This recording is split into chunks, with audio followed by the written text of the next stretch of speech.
안녕하세요. 김홍주 신부입니다. 여러분 너무나 반갑습니다. 우리 삶에 행복만 가득하다면 얼마나 좋을까요? 하지만 그렇지 않죠. 우리 삶엔 행복만 있는 게 아니라 우리가 원치 않는 고통도 분명히 있습니다. 그렇기 때문에 그 고통은 우리 삶을 참 많이 힘들게 하죠. 그럴 때는 우리는 위로가 필요합니다. 그렇다면 여러분들께서는 어느 때 가장 큰 위로를 느끼신가요? 저 같은 경우는 누군가 내 옆에 함께 있다는 그 마음이 느껴질 때 가장 큰 위로가 느껴지는 것 같습니다. 물론 신부들은 고독하게 살아가야 합니다. 혼자 살아가야 되죠. 그래서 독신 생활을 하는 것이고 말입니다. 하지만 저희들도 고독이 느껴지게 됩니다.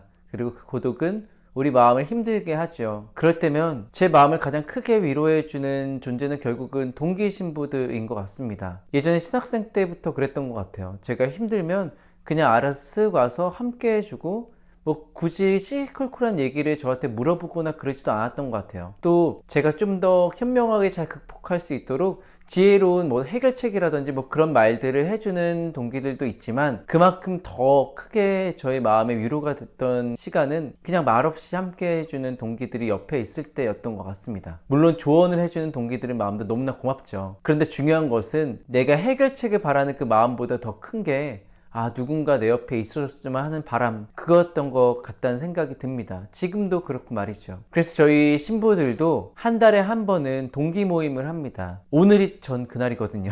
저도 이따 퇴근 후에 동기 모임에 나가서 함께 미사도 봉헌하고 또 끝나고 식사도 하면서 그동안 어떻게 지냈는지, 또 게다가 되게 오랜만에 동기 모임을 하는 거예요. 저희 같은 경우는 한 3달 만에 동기 모임을 하는 것이거든요. 그 사이에 코로나19 바이러스 때문에 저희가 모임을 하지 못했었습니다. 그래서 오랜만에 동기 모임을 하게 되는데 참 감사한 마음으로 이따 나가려고 합니다. 이게 정말 중요한 것은 우리가 함께 있다는 그 마음이 그 어떤 것보다 가장 큰 위로를 주기 때문입니다. 우리가 위로를 느끼면 다시금 용기를 가지고 이렇게 살아갈 수가 있죠. 여러분도 그러지 않으신가요?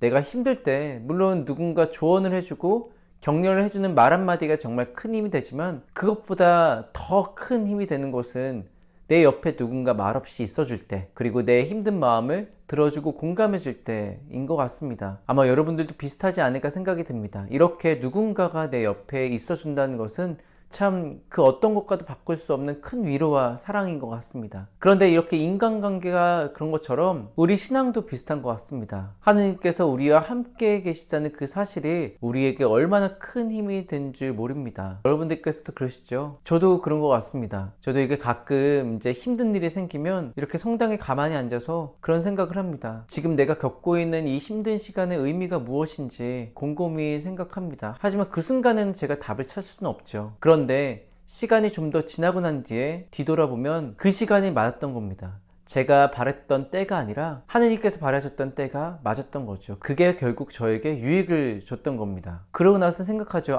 내가 그 힘든 시간에 있었지만은 그래도 하느님께서는 나와 함께 계셔 주셨구나. 그리고 내가 미처 생각지 못한 더 좋은 것을 마련해 주셔서 내 자신이 좀 더 나은 사람 될 수 있도록 그렇게 이끌어 주고 계시는구나 라는 하느님의 사랑을 느끼게 됩니다. 우리가 살아가면서 말입니다. 그리고 시간이 지난 뒤에 과거의 모습들을 성찰해보면 우리가 그런 깨달음을 얻게 되죠. 어떤 순간에서건 하느님께서 우리와 함께 계셨다는 사실 말입니다. 그 깨달음을 주시는 그 은총의 순간마저도 하느님께서 우리와 함께 계시는 것이죠. 그래서 오늘 복음에서 예수님께서 이렇게 말씀을 하시는 겁니다. 너희가 내 안에서 평화를 얻게 하려는 것이다. 너희는 세상에서 고난을 겪을 것이다. 그러나 용기를 내어라. 내가 세상을 이겼다 라고 말입니다. 그래서 우리가 힘들고 어려운 순간에도 분명히 하느님께서 우리와 함께 계시다는 그 믿음을 간직할 수 있다면 분명히 하느님께서는 우리가 쓰러지지 않을 용기를 주실 겁니다. 그게 바로 하느님 도우심의 은총입니다. 하느님의 모상인 우리가 당신의 영원한 생명을 누리며 살아갈 수 있기를 바라는 마음으로 그렇게 이 지상의 순례 안에서 엠마오의 길을 걸어가시는 것처럼 함께 동반해 주시고 우리를 이끌어 주시는 것이죠. 그래서 우리는 혼자가 아닙니다. 외로워할 필요가 전혀 없습니다. 고독할 필요도 없죠. 물론 고독과 외로움의 그 유혹은 계속 우리에게 찾아올 것입니다. 하지만 그때 우리가 기도를 통해서 하느님이 우리와 함께 계심을 그렇게 다시금 되새길 수 있었으면 좋겠습니다. 그럼 하느님께서 우리에게 도우심의 요청을 거저 주실 것입니다. 그 믿음을 가지면서 살아가는 오늘 소중한 하루 될 수 있었으면 좋겠습니다. 저도 동기 모임 잘 갔다 오겠습니다. 영상 끝까지 시청해 주셔서 진심으로 감사드립니다. 그럼 하느님의 사랑과 그리스도의 은총이 가득한 하루 되시기를 희망합니다. 아멘.